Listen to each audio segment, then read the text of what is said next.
Hi, I'm Bill Kesterkey with Key Exteriors, and I'm actually standing in front of my home, which was a ranch home built in 1957, was pretty plain.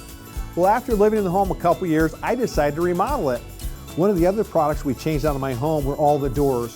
So the front entry door, we put a brand new, maintenance-free, energy-efficient door in that's stained in a nice brown to complement all the colors in the stone. Plus, we put a brand new overhead garage door in that complemented the front door.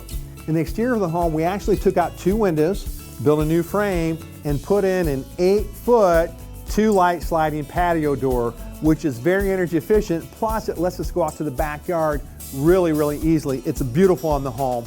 If you'd like to find out more about replacing the doors on your home, call Key Exteriors at 492-8062. That's 492-8062. Or visit us online at keyexteriors.com.